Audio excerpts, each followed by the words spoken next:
Okay guys, welcome to part 29 of my SAS Jeep diorama build. Okay, the fan is blowing from behind. Okay, I've removed the X from this one, from this place, added the pit helmet, captured pit helmet of the Africa core here, and added food here.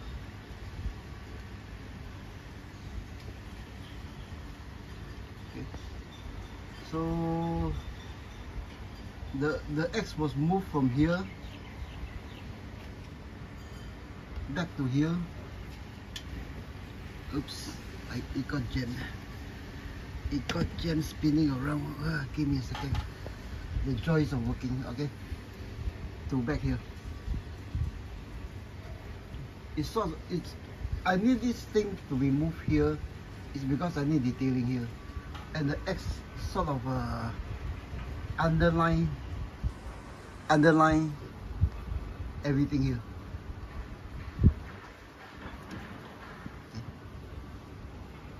Now, today actually I was planning on Gunny Sacks. Okay. I got a bunch of these Gunny Sacks from my local what we call something like online seller.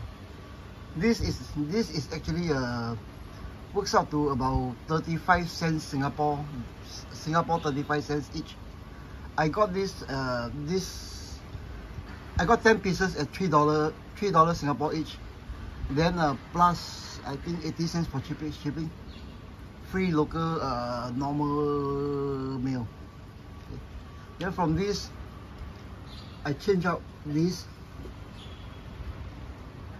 made this, let's see if I can remove it.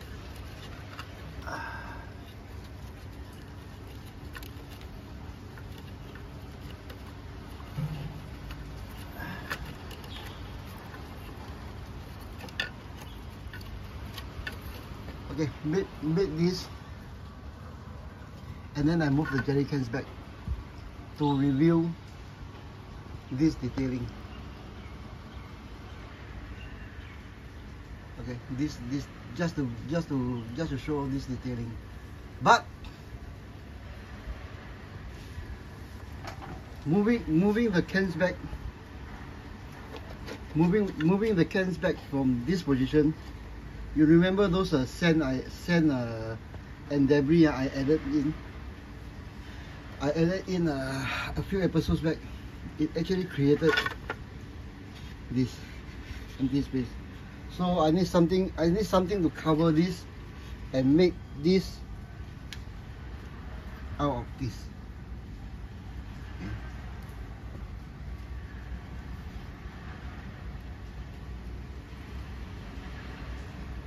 So today actually I was going to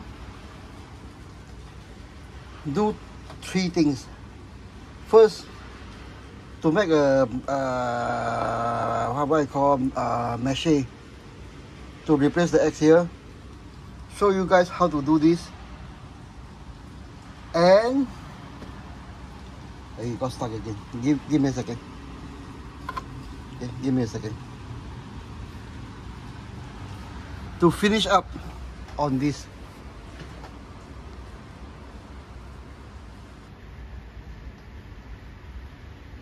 Oh, as you may recall, this is actually captured World War II German field radio.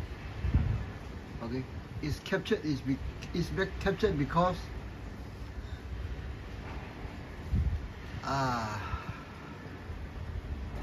not because to indicate it's captured. Actually, I look for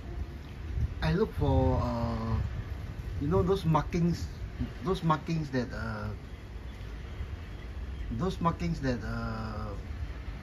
armies usually do on capture equipment.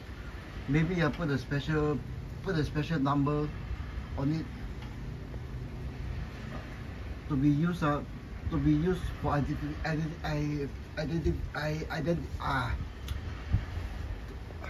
use as identity when they play around with the equipment. Okay, for this one, for World War II captured this captured equipment, smaller items, I couldn't find any markings on YouTube. I know on YouTube, on Google or Google Images. So actually, I made up some. Okay, for this one is British Army SAS, captured in 1942 March.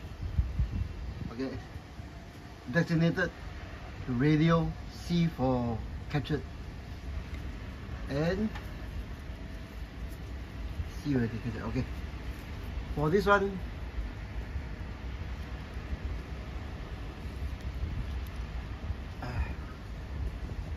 hold on, I need to get this thing focused.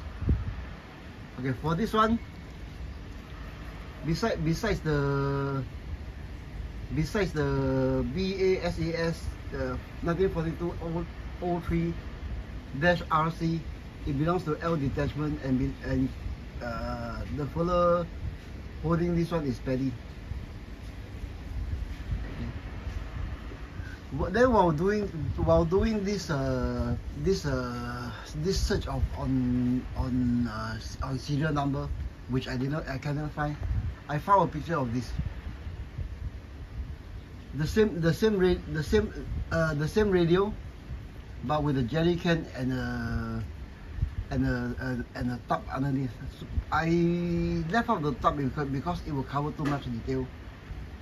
But instead I added two grenades, okay, at the side. No top, my grenade. This is actually a green 21st century. Not the DID or the Dragon kind. DID and Dragon kind has a hard metal wire for this handle. This one is actually a rubber. This is, I think, 21st century G.I. Joe or Ultimate Soldier thing. It's actually green, but it's weathered, changed to dirty aluminium. Okay. The dirty aluminium with some hint of paint are still on. Okay, Africa paint, some hint to me.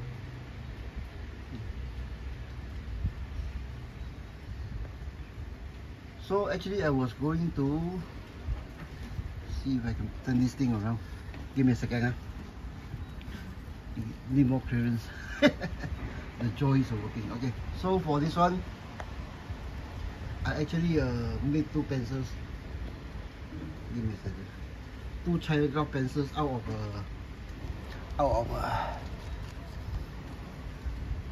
two picks. Okay, two China graph pencil out of two picks. Added a map.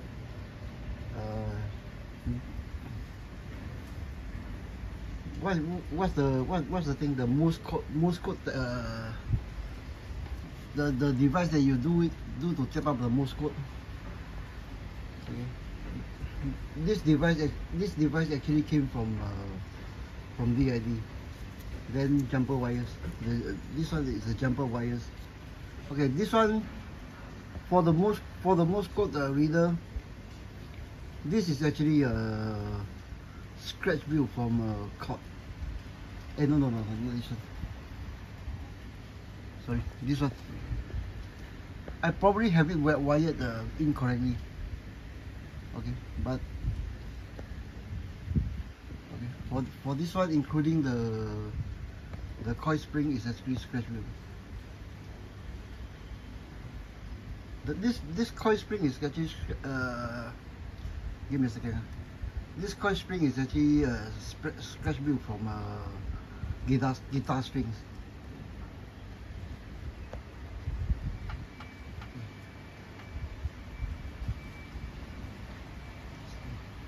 A map, something to indicate it's German. The China graph lenses, one black,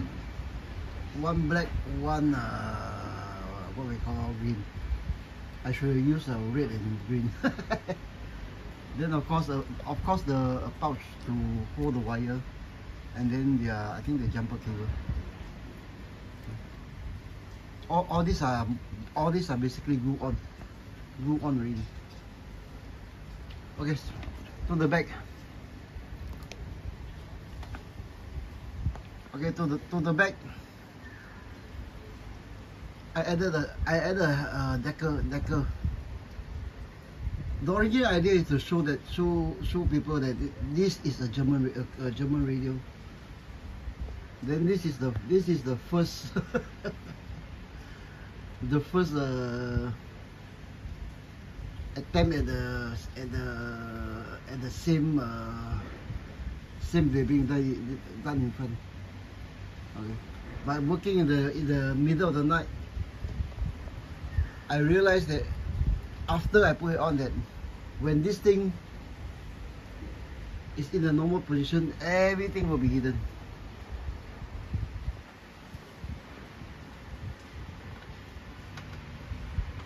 Okay. Now for items like that, for items like this radio, doing up the harness, doing up all this one, it's not that difficult. It's just a few simple steps. Like once you get it under your belt, it's easy to achieve. That's why for this radio, the detailing, I don't even bother to film or take picture for either YouTube or Facebook. It could be a totally it could stretch out easily to 2 or 3 episodes if it's done live and unedited.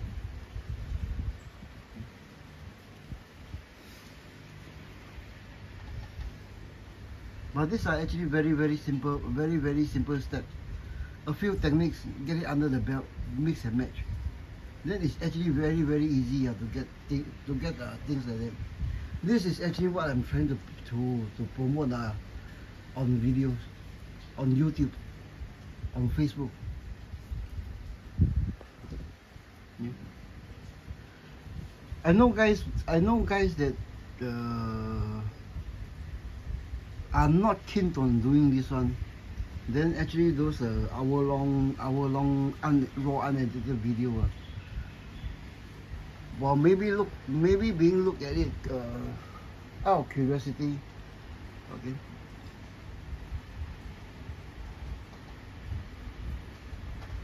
But that's, I think, as for most guys, it's for entertainment. Okay, for even a frocking like this. Okay, like this. It's actually very easy. You just go through my last 2 videos, unedited, from beginning to end. Nothing is not done off camera like this radio. Like this radio set.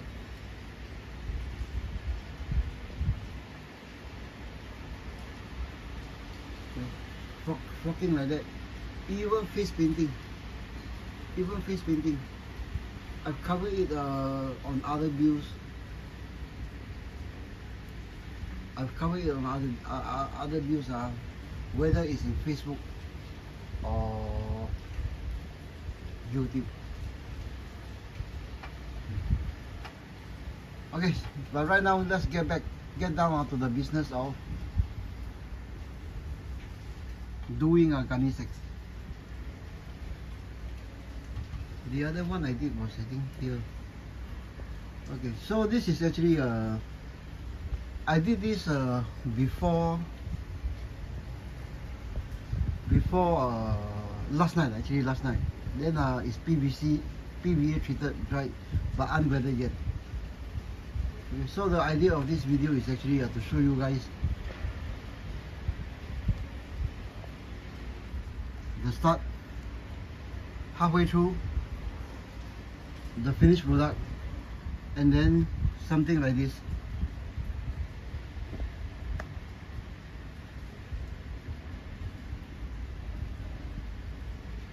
Then even for this, it's not, it's the weathering, the weathering is haven't finished yet.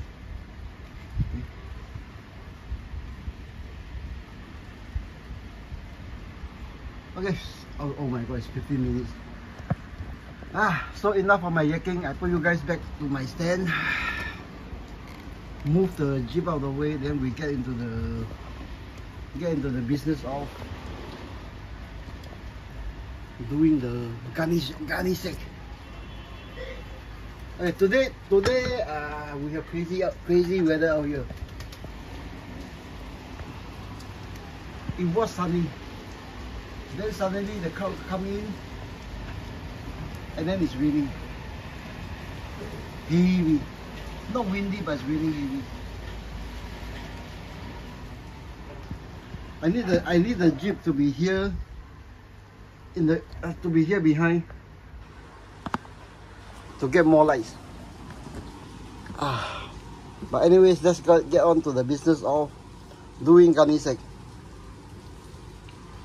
What is this? Okay, obviously a raw one of these, the color is quite different. Then this is actually one of those the sandbag, dragon sandbag that I used previously. Of course, burned. Focus. Okay, burned. All these things. But the dimension is actually quite correct. Now for sandbag, for this 1/6 sandbag, after you take out the fillings from inside,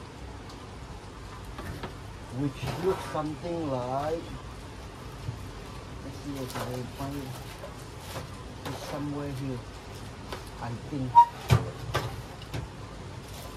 Okay, inside one of these sandbag, those 1/6 sandbag, usually you'll find things like that.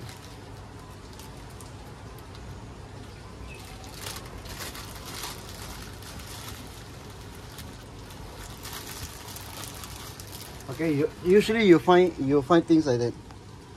Don't throw them away. Use them as eyes. I usually use them as eyes. Okay. Bits of things like that. It's murky lah, but once you get a coat of what we call this. Give me a second. It's murky. But once you get a coat of a clear varnish on, the murkiness will clear up and it became transparent. Okay. So dimension roughly correct, but it's a bit short. Okay. Then this is also the same size as, you know, if you know those are potato flour sacks. Potato flour sacks they comes in. This one actually, if I remember correctly, is khaki. As dragon sandbag goes, but this one has been washed green. I use it on the Jeep, but it doesn't look good, so I look for Gunny Sacks. Yeah, give me a second. Okay. Okay, so okay. What am I working the whole morning? Cut off this one. See if you want to keep this one for other projects.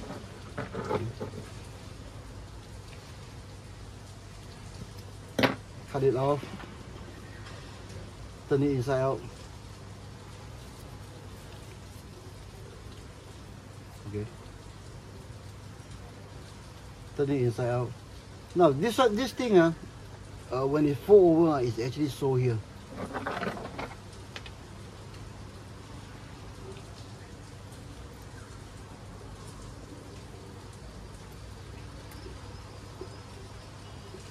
I try to keep the seams. I try to keep the seams until here. Oh shit! I go and cut a hole here. I try to keep the seams there, but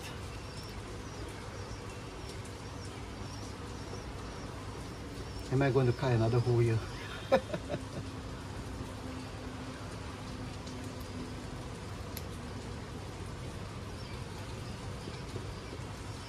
Okay, release, yeah, I cut another hole there, but it's not important. Oh, my eyes are bad.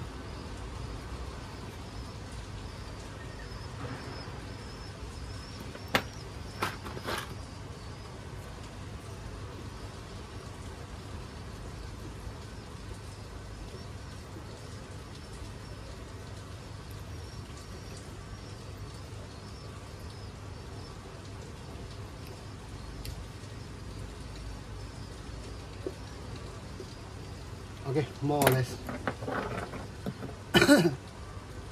A smaller, I cut a smaller hole here and a bigger hole here. Okay. So to get this flap, you know, undone.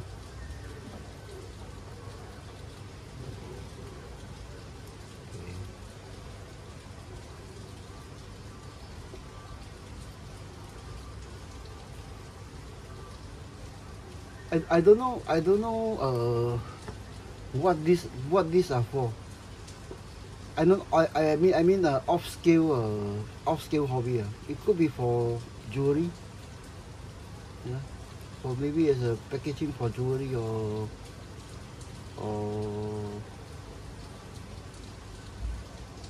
I mean what other than jewelry, what is it good for? I mean off scale modeling.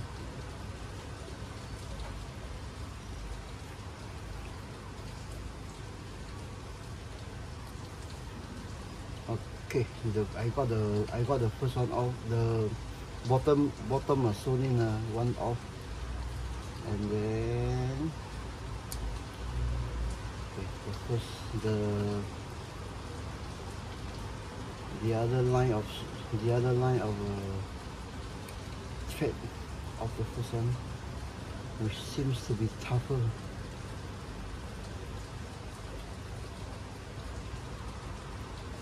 Okay, this white material you see underneath for this one is actually a lining to prevent the burlap from defraying, and it's easily peeled off if I can get a purchase. Besides having bad eyes, I also have no fingernails.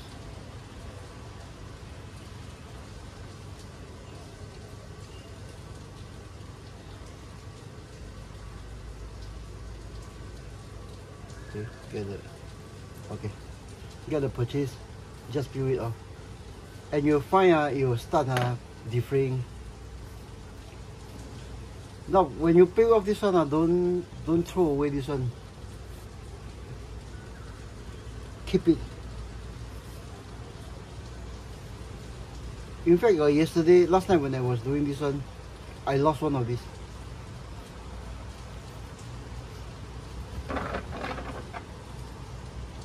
Don't try to pull it apart now. You will start to defray the corner.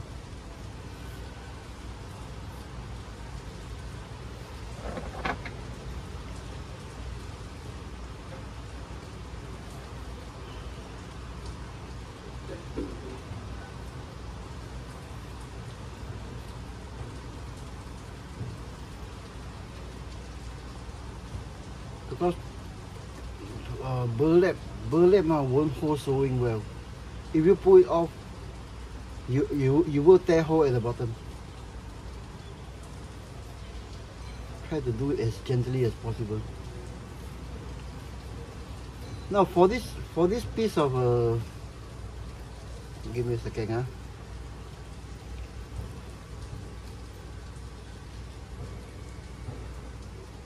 Give me a few seconds. I still yet to learn to talk, think, and move at the same time on YouTube.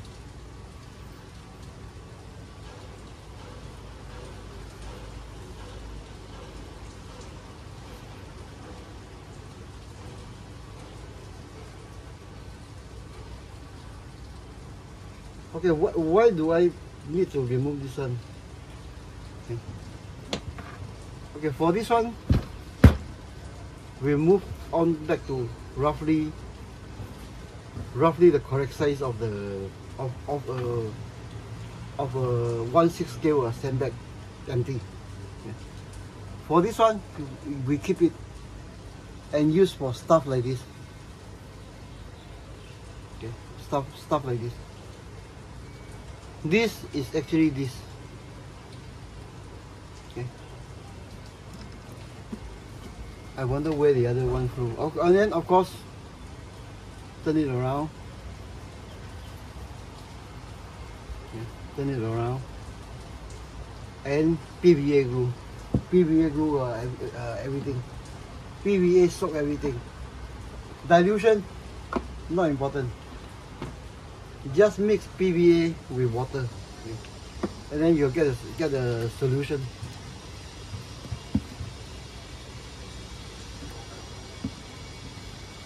You just work it. Now PVA of obvious. I think I should have named my name my channel the PVA channel. I've been harping on PVA on nearly every episode. Okay, of course PVA dry, it will be something like starch. And on top of it, you can create wrinkles. Okay, wrinkles like this, which can be transferred into uniforms. The same PVA treated can become wrinkle, which can be transferred into uniforms. Then if it's weathered, it can become a killer thing. Okay, maybe this one. The lighting is bad. Okay, when it's weathered, PVA treated uniform. Let's see if I can. Yeah, man. But you get the idea. Okay.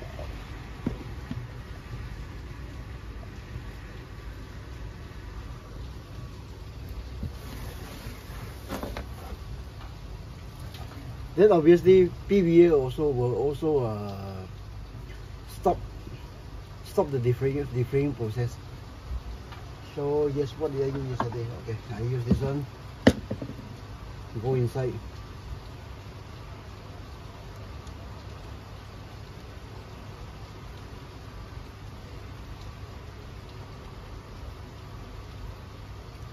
Give me a second.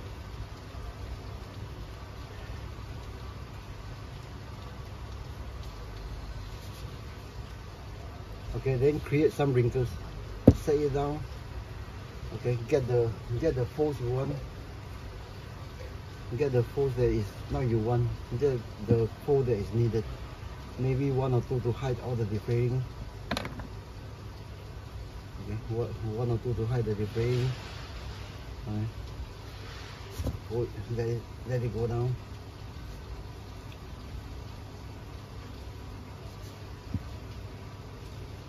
Let the whole thing go down,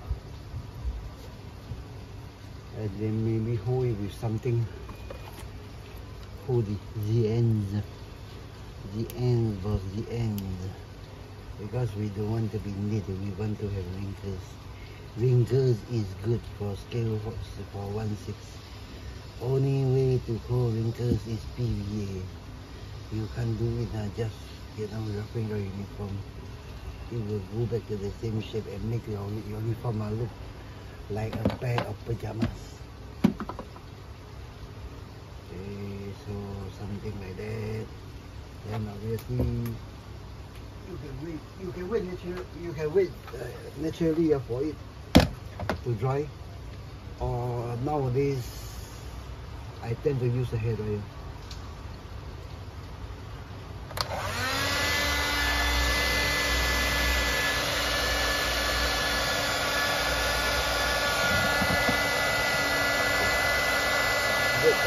our detail.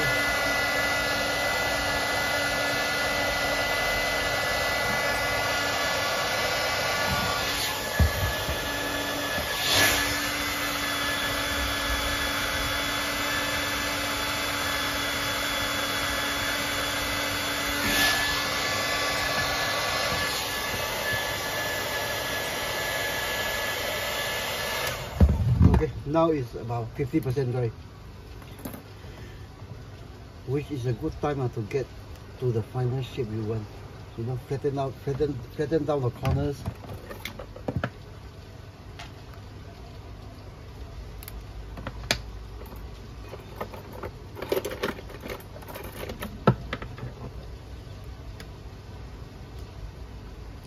Get the base shape. Then the joints are working with on a small base, guys. On a small worktop, not base.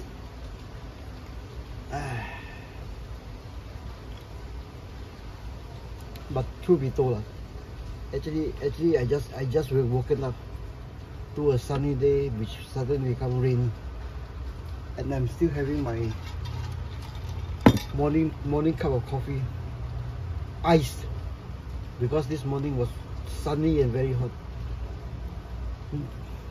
This morning, as in half an hour ago, the rain came suddenly. Okay, so something like that. Put back on the crayons. Put back on the crayon if I can find another one to hold this thing in place. Okay. Get this thing, especially get the base straightened out, and you'll find if the hairdryer is still working.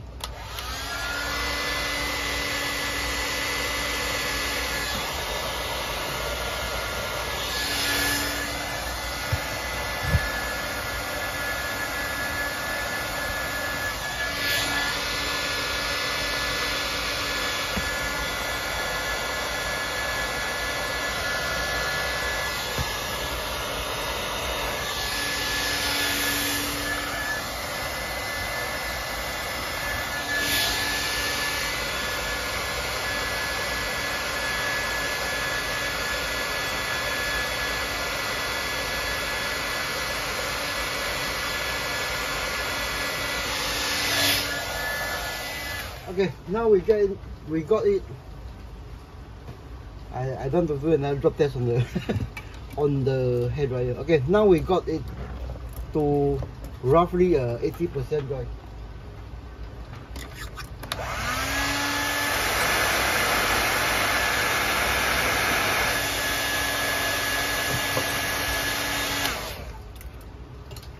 Okay, you see what I mean? Without the backing piece of cloth, seams do come apart. See? So we got it to the overall shape we want. Overall shape we want 80% dry.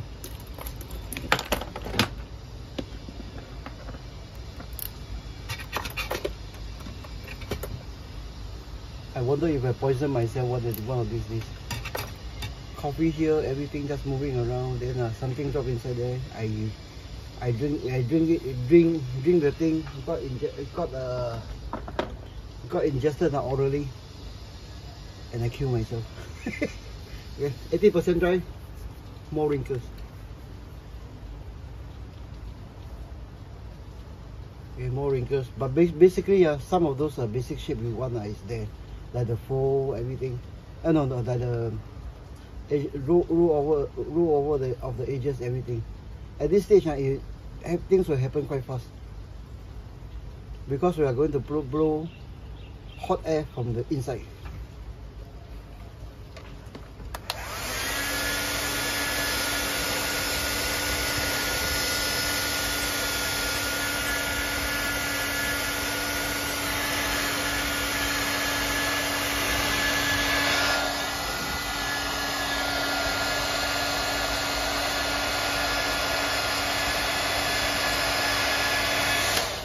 At this stage, it's about 90%, 95% dry.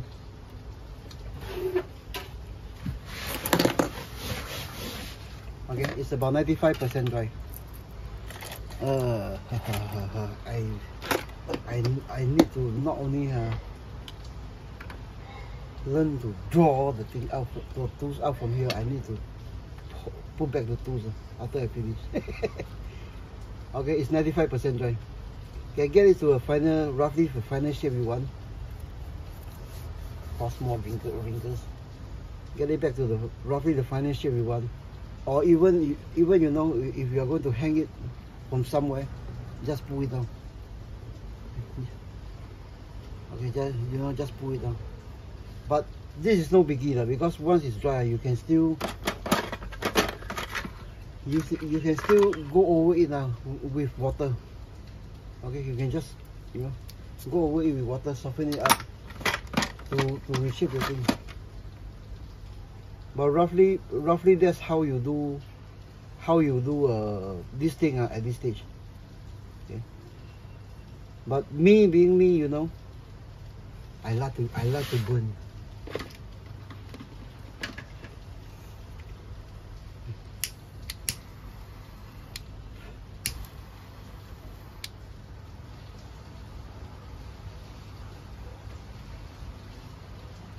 At least to get rid of the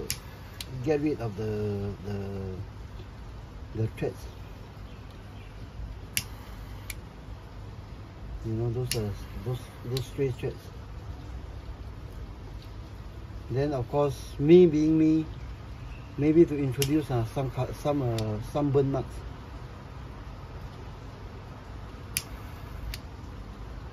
Then because it's 90% dry, heat will cause this thing to dry.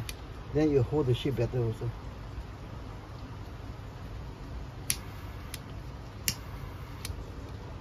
So basically, you'll be ending up with something like that. Okay, which the tear in the hole here doesn't make any much difference.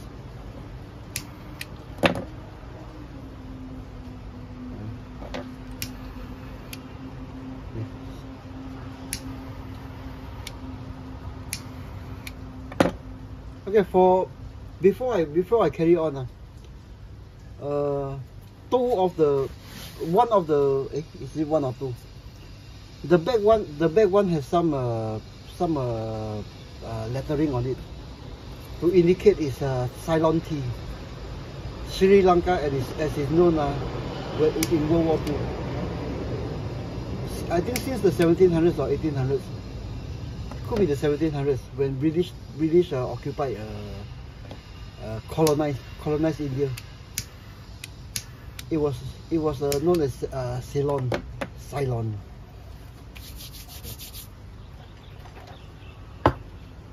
Now, give me a second.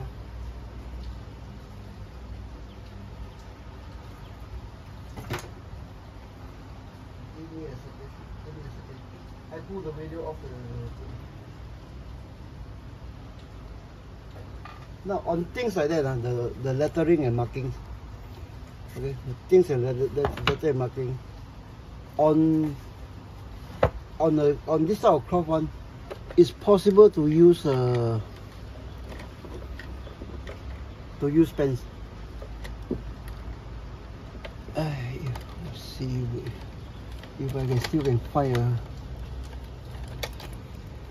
Okay, never mind. We go crazy. We'll use this one. Markers and pens. Okay. Oh, that's it. Let's do it. Egyptian dates.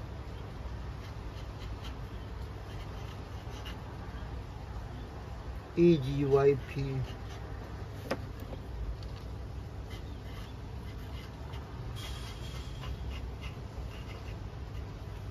Okay, it's possible to do something like that, but not on the burlap straps. On things like that, doing this type of marking, find one of these. Okay, to do this. Okay, so maybe for the heck of it, I put my John Hancock here.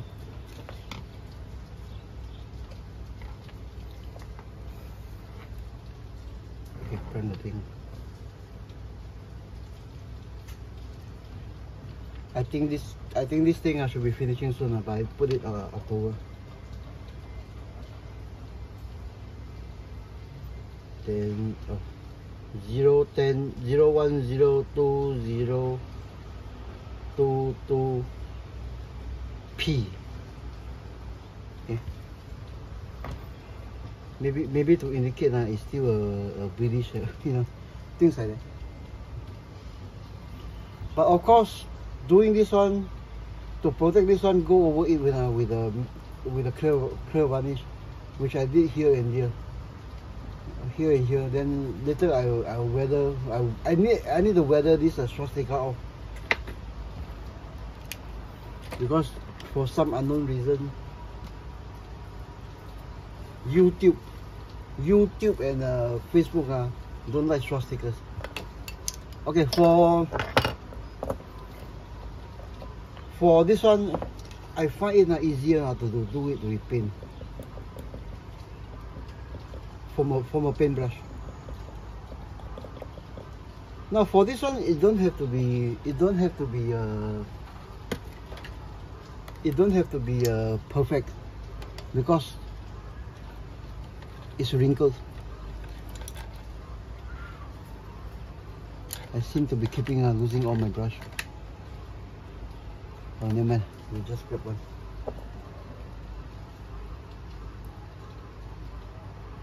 Okay, today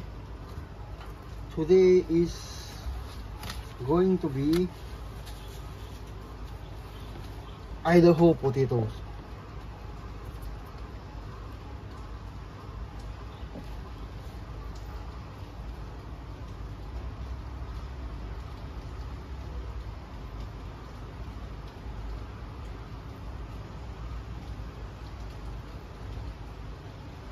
Idaho. I hope I get the spelling right.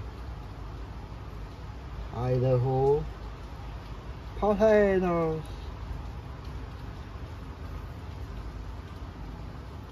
P-O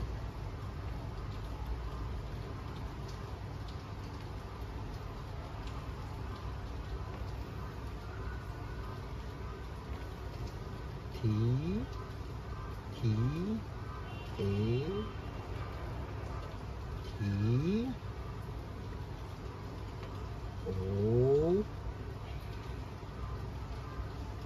E S.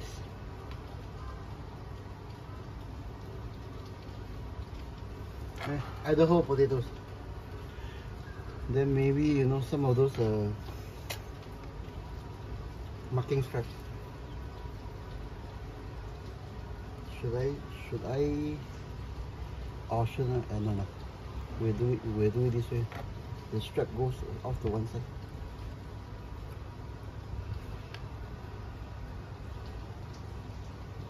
Off to this side. No, off to the other side. This is actually one of those very common markings. I don't know why.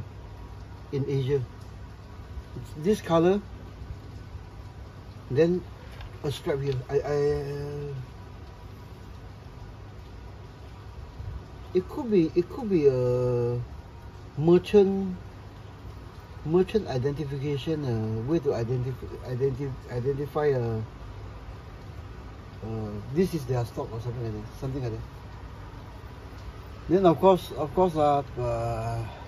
you could go crazy with maybe how many pound, how many what, but you know, something like that.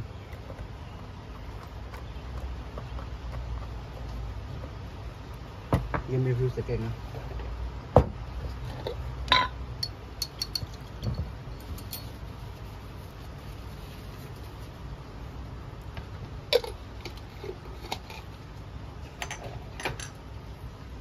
Okay, so give me a few seconds while I pull this out.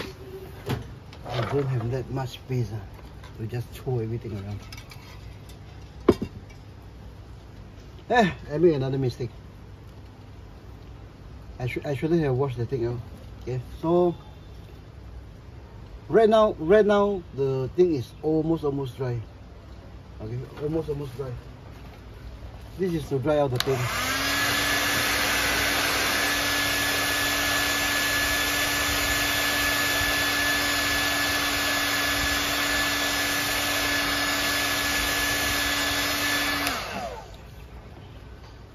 Okay, at this stage you have something not here, not there. Now to set this thing on a vehicle or something like that. Okay, then you see whatever you write inside there is basically to set this thing on a vehicle, or maybe you want to make it a sandbag. Okay, to make it a sandbag, you can soften up the PVA by spraying it with water. It will soften it up, and it will conform to the surface. Okay. Then of course at this stage it's a final setting.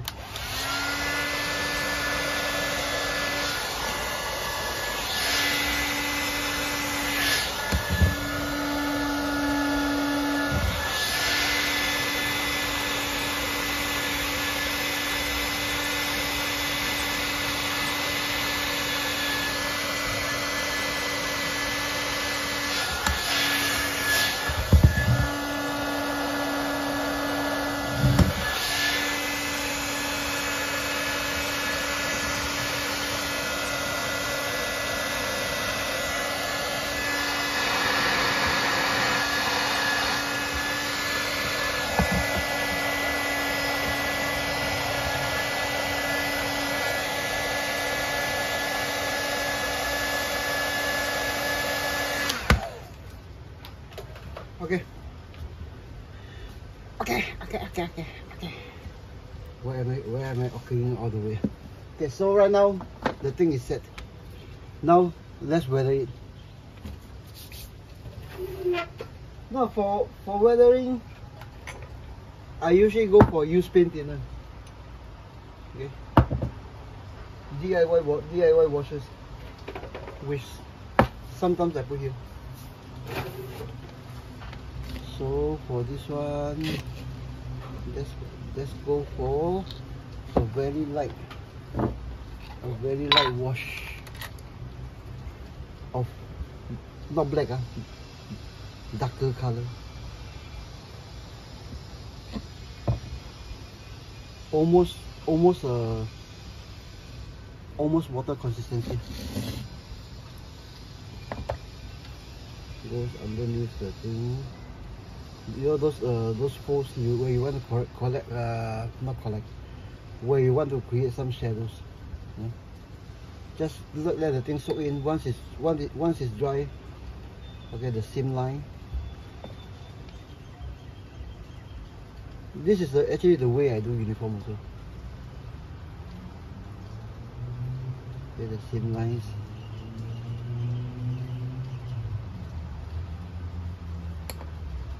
But of course you can do this if you are going to hang it on the vehicle or what, you can do this on the vehicle also. No biggie.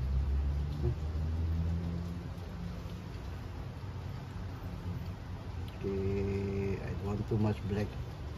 Then create maybe another fixed seam line here.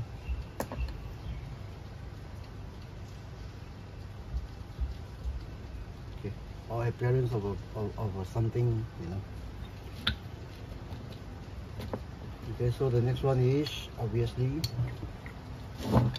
brown, which I think this is too dark.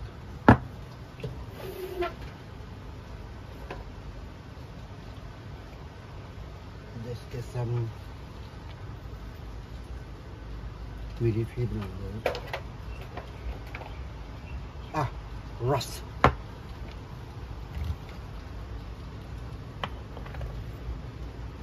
Which I'm not keen to dilute the whole water.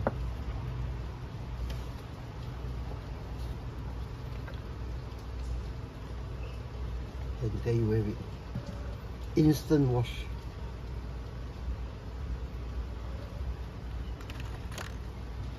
A toothpick. No.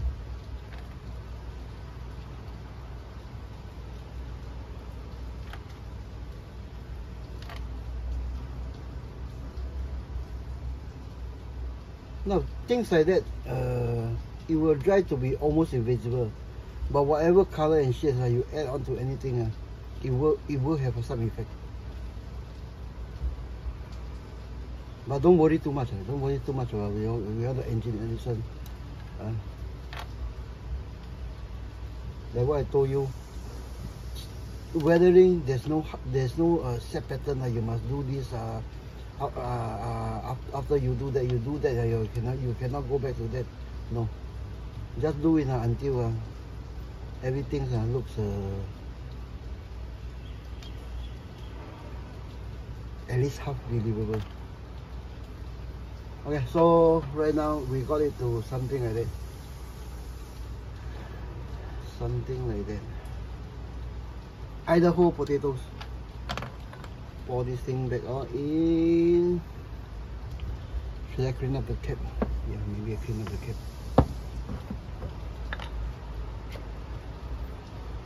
No, I want some greens later.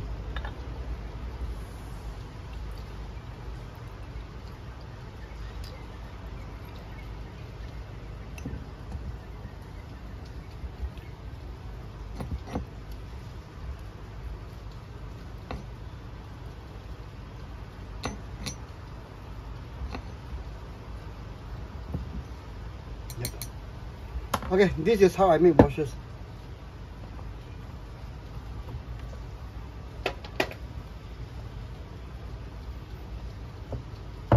Okay, to create a darker shade of brown.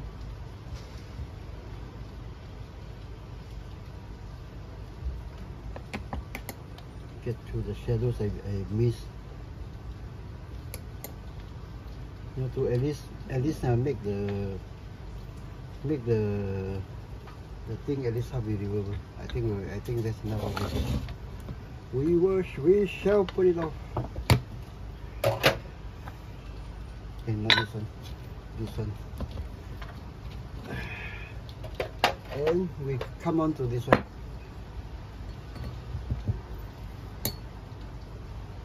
Okay, a total wash to get everything fused.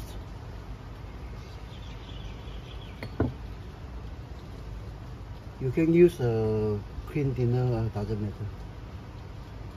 The thing is, you want to get the colors in, to get the shininess of the new materials off. You know those spots, those brighter spots, or those mistakes that you make, the whole brown here.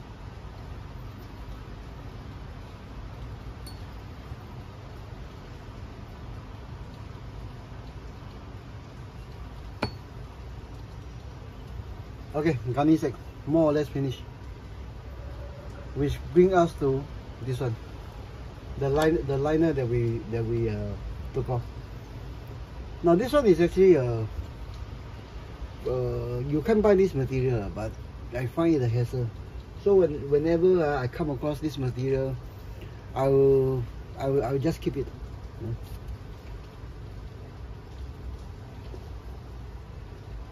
Okay. The idea is something like that. So for this one, actually I cleaned off this one, but there are still some left.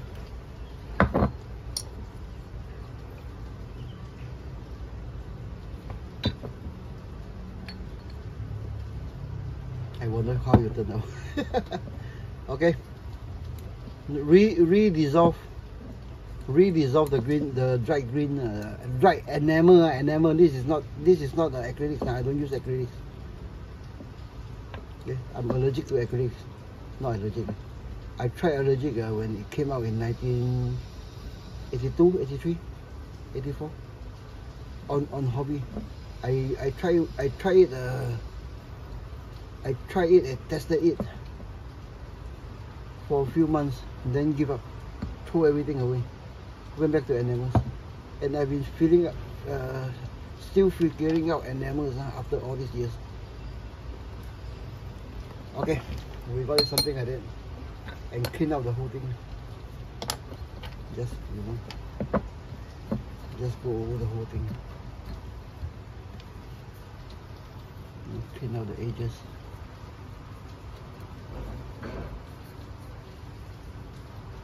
Then for this ashtray, I use the bottom.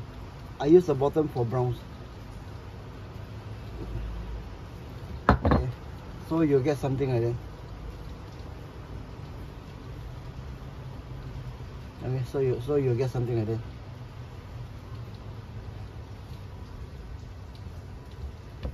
Okay. As opposed to yesterday, something like that. So let's weather it with browns.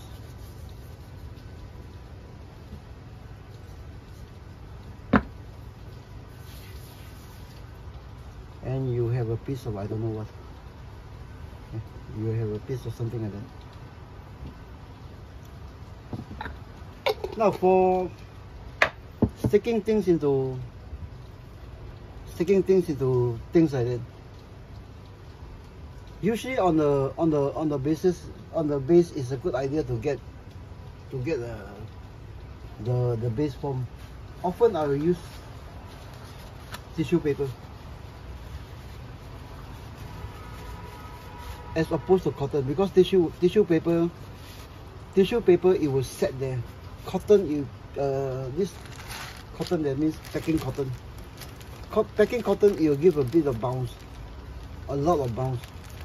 If you use it even on modern molly, if you use it on modern molly things, you'll find it won't hold the shape. Plus cotton, and plus this what we call this one.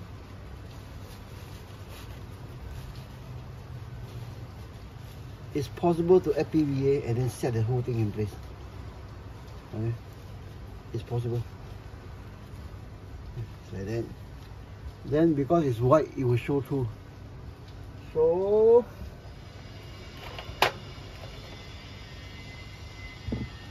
yeah, maybe I'll use up all this. So just color it. I'll cut. The wiser way to do it is color it then go in.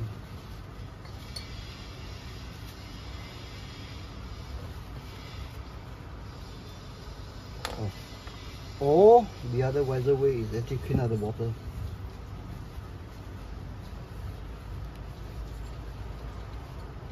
Clean out the bottle. Pour the whole thing over. Let the whole thing, you know.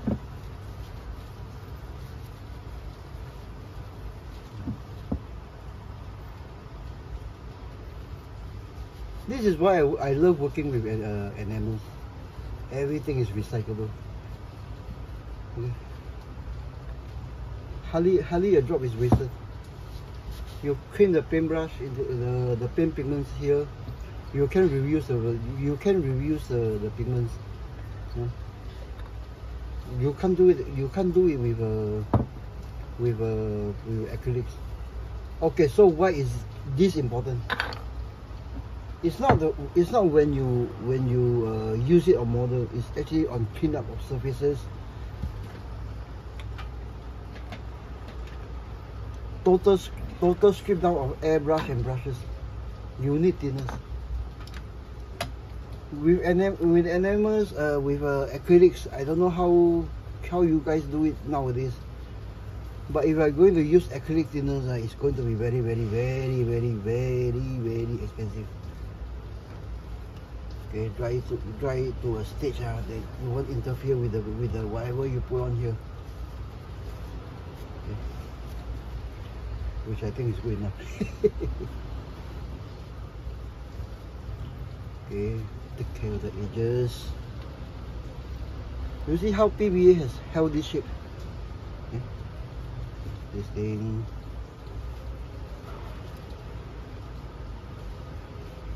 This is actually just to fill up the, just to fill up the harbor sack, because expensive. How expensive? What is expensive? 1/6 accessories. You don't want to fill up one whole sack of this one with 1/6 accessories. Okay, so this one goes in here as a liner. As a liner, as some extra detail, which I think right now it has dried out to become too light.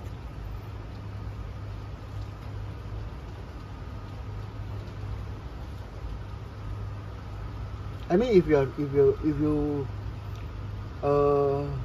even in the old days, I remember in the 70s when I was still living in the village, whenever I see those shop and store are opening sacks of maybe grain or wheat or barley. At that time, I think I'm 6-7 years old, but I do remember linings like this, even back in the 70s. So I don't know whether this thing carries back to World War II. So you have something like that. Now to add some visual interest. Okay, when you add things inside, one of the favorite things I like to add is straw or something like that. But because right now I don't have straw at hand, so last night actually I used gunny string for this one, which I also use it for grass. Okay, which I also use it for grass, all these sort of things.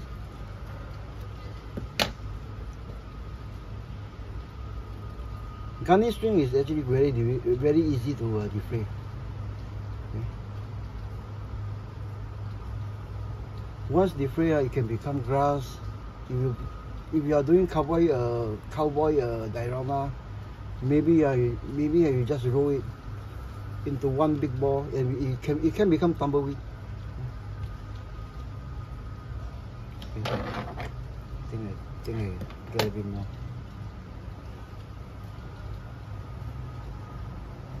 If you are doing trees, maybe it became what we call the one, willow trees. Part of a willow tree.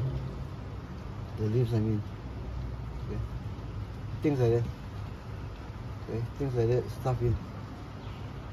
Now, where did I get? Where did I get all this? This is actually a dollhouse item, which I get it by the bag. Okay, which I get it by the bag. I mix. It's much more it's easier than when you get them individually. I know nowadays some of them are charged ridiculous prices for this. But one thing I have trouble getting is actually canned food in 1/6 scale. I thought of printing, making some. Okay. But I found this one-off piece, one-off set. It's labeled as 1970 vintage, 1/6 scale canned food. The guy is a collector. Okay, the guy is a collector. Then he happened to have 2 boxes of this one. He let go at I think it's I paid how much? I paid, I think, maybe $20 with postage for 2 boxes. For 2 boxes of those. Okay, so at this stage I roughly know what I want to put inside. So the next step is actually to stabilize the whole thing, the whole the toilet paper with thin type super glue. Don't have to go through the hole, just the entire wet of this toilet paper, just the top part will do. Okay, so when it's still drying, you remember this one? You know, just sort of glue it in place as well, and then you can post it wherever you want. Okay. One word of caution, for this type of thing, don't go overboard. You cover a lot of those details. Okay, something like that. Then with that defrayed things inside. So obviously the next one is actually to stuff all these things inside. To stuff all these things inside and super glue it, you know. Okay. For 1/6, I really you know, I've been rattling on for as long as I can remember, because when I get into 1/6 hobby a few years back, after decades, then I decided to do 1/6 scale hobby in 1/6. Then at that point in time, I don't know what to get, what to get, who to get, where to get, and I happened to chance upon this particular website in Singapore, Carousel. Then it happens that there are used items, used figures. So actually, don't know what is 1/6. Naturally, I don't go for kids. I go for used items. Those that are built up to get a sense. One of the things that actually bugs me is whenever I go to buy a used figure, don't touch that figure. I say, why? It's very fragile. Things will get broken. Things will fall off. All these things. This is something I can't accept in scale hobby. Even in 1/35 scale things, something like that. Okay. Something I totally can't accept. Okay, so the final thing, either you can PVA this thing, or for me, some drop of super glue to set the corner in place. It's not glued onto the gunny sack. Okay, something like that. You know, just take a pinch. Okay? Just take a pinch. Half a drop of super glue. Don't say one drop. It's not glued onto the gunny sack below. You know, just shape the thing.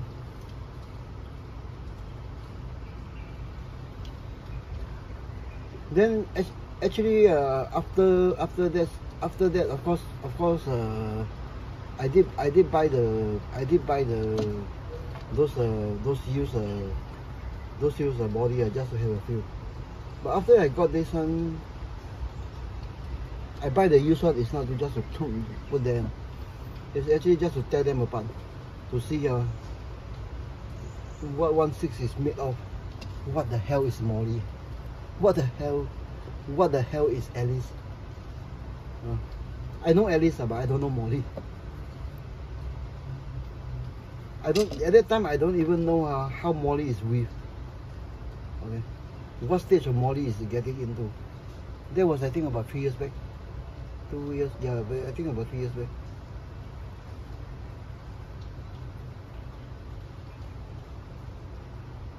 So after that, when I start to kit bash and buy a new kit to build, I began to realize that to a lot of people that actually stayed away from, okay, the bottom part, we want it this way. So maybe I set it in place with some super glue. Okay, you dry it, you'll be rock hard. Then you should hold the shape better. Yeah, I think this part is done. Okay.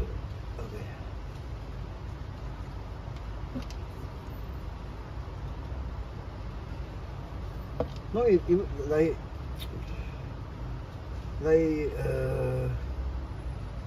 then when I got to 16 about 3 years ago, I was horrified to learn that 16 is actually dying off. We may be seeing the end days of 16. I'm serious.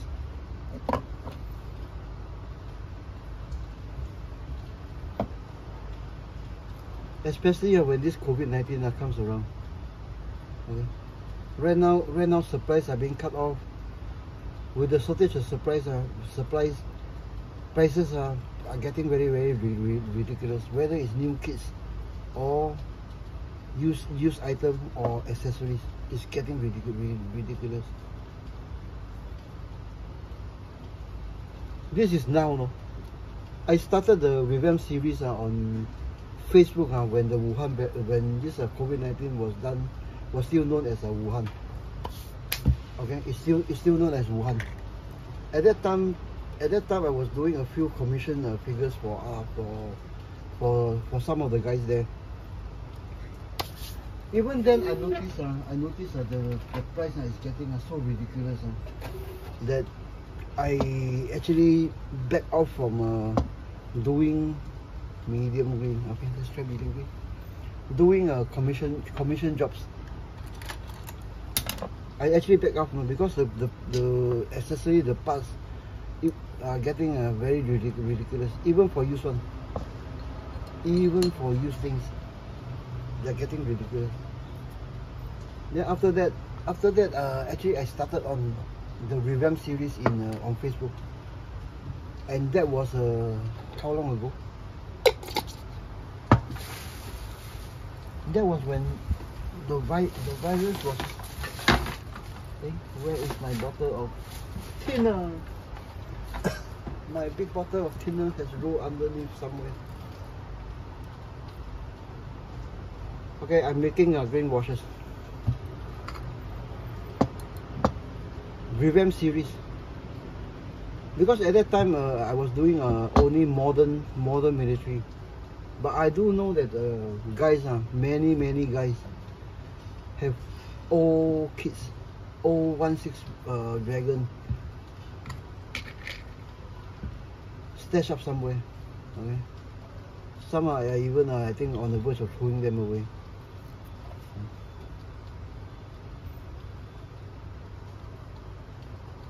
Yeah, it's still too thick. I used too much green.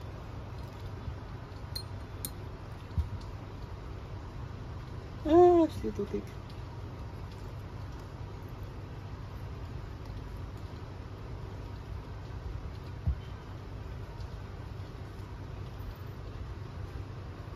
Okay, that revamp series now I think is nearing 300 episodes on stuff like this.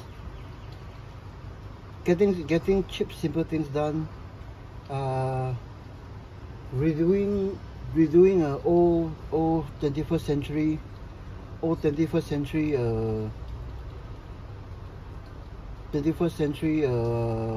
G.I. Joe, all these decades old kits,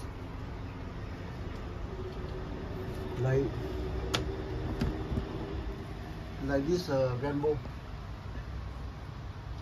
1980. I think this kit is from 1981-82. This is from a Rocky kit, not a Rambo, a Rocky kit rebuild. Okay, simple step like what I'm doing here.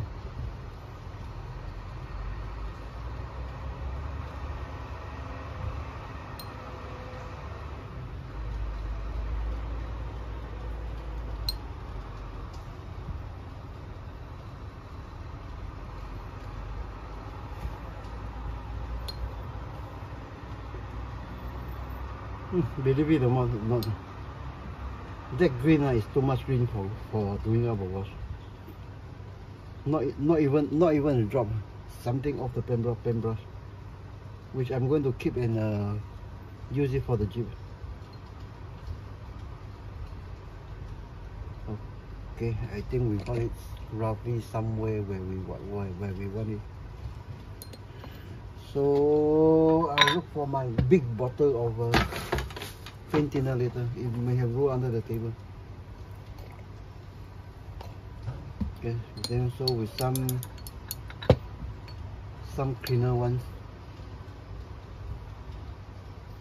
See, I can't keep it because this is my paint cleaning bottle.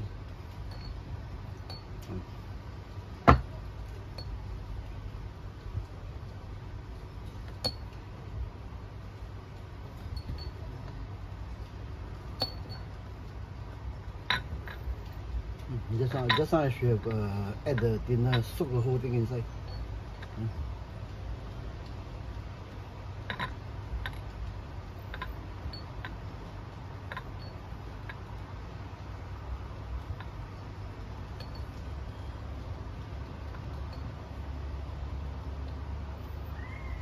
Or is it easier to just like that?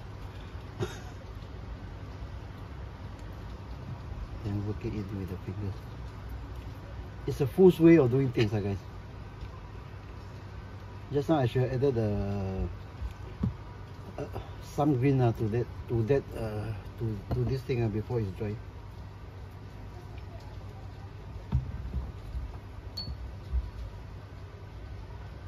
Hey, before I add the thinner, or when I add the thinner, the whole piece when soak in become green is better than easier to way to do this. Okay, so we add more. I missed the spot here. Okay, so we get on to something like that.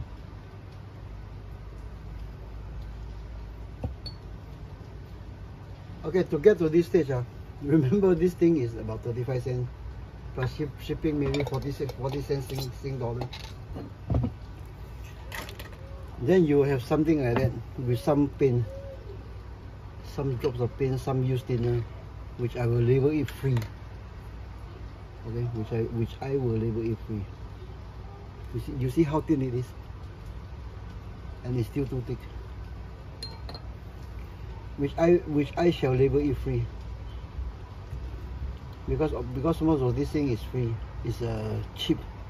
This one is used.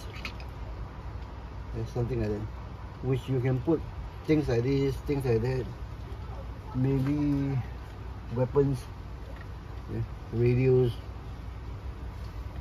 maybe a scotch,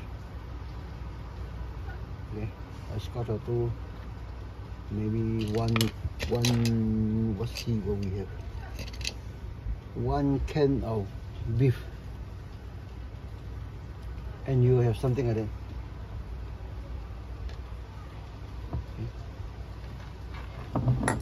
Okay, I put you guys down for a closer look, and then we'll call this a day, an episode,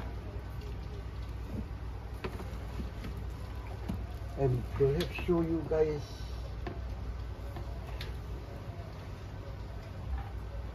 the one I did for the camouflage net.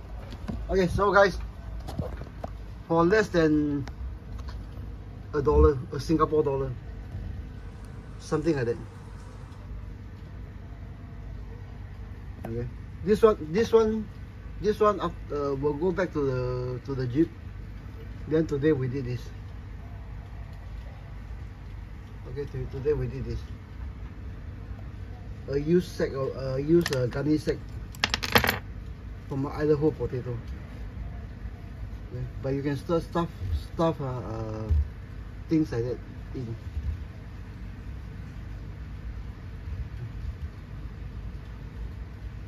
No, previously on that Jeep, this one was holding the back camouflage net.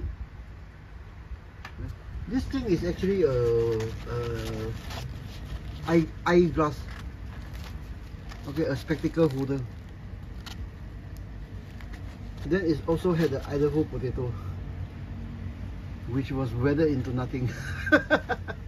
Okay, this thing was onto here.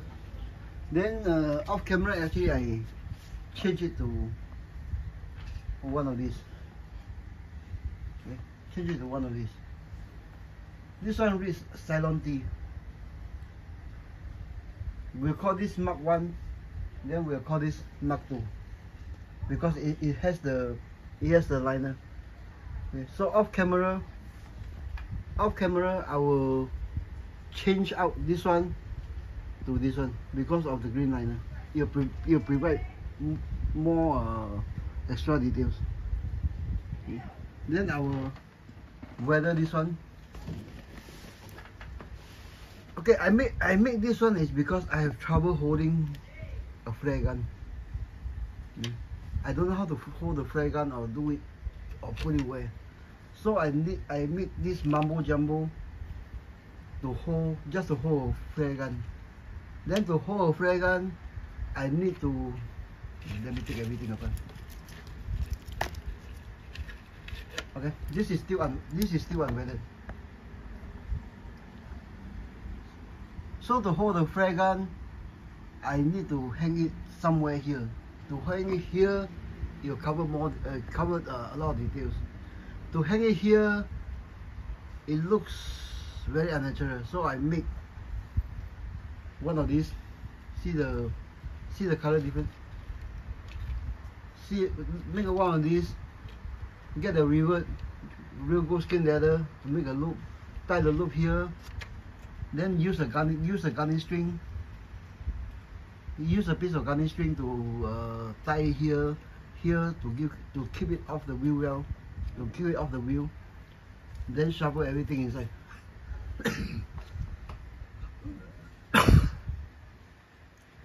Even getting a flare gun on a build like that prove impossible. I don't know where to put it.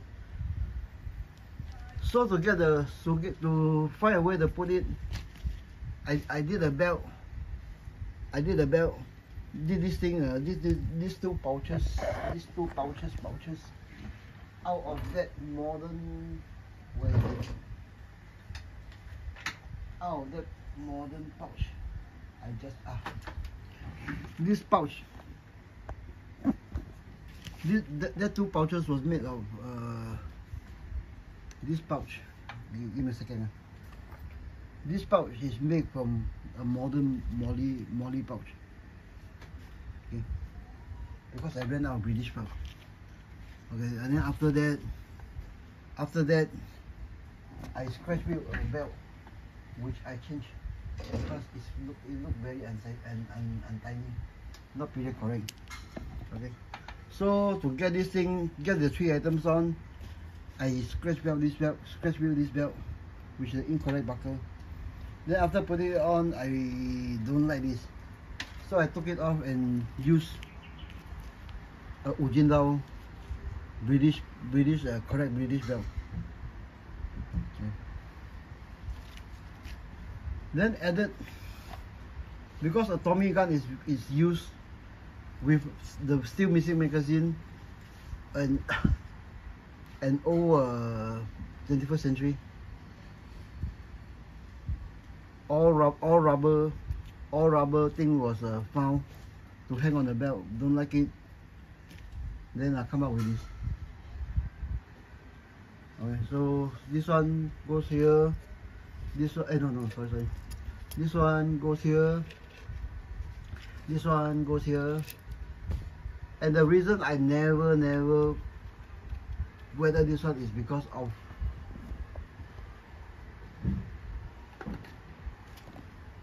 this missing liner. I remember I took it off last night.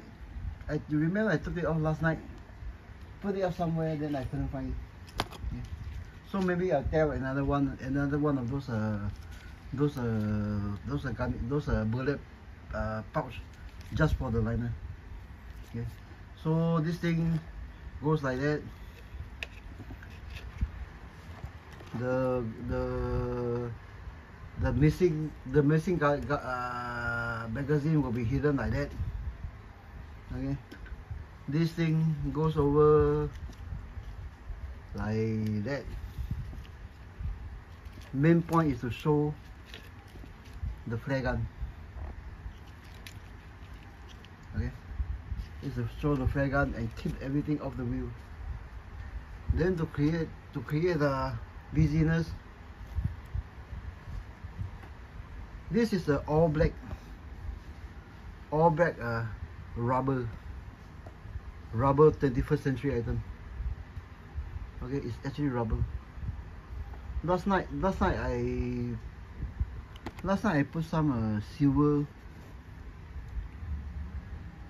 I put some silver on it, still not weathered yet, and blue lens using Tamiya clear blue.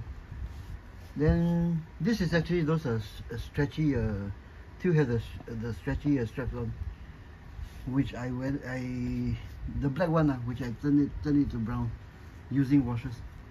So this thing goes over like that to create some sense of busyness, something like that. But this is actually, I get anything figured out once I sort out the thing. Okay, so to recap, this thing goes back on. This thing will be weathered.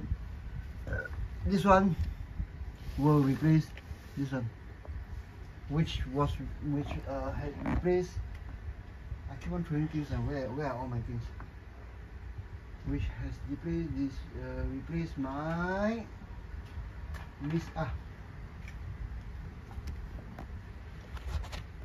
my eyeglass. Okay, from this one to better detail, to more detail and neater looking thing. Okay, so guys,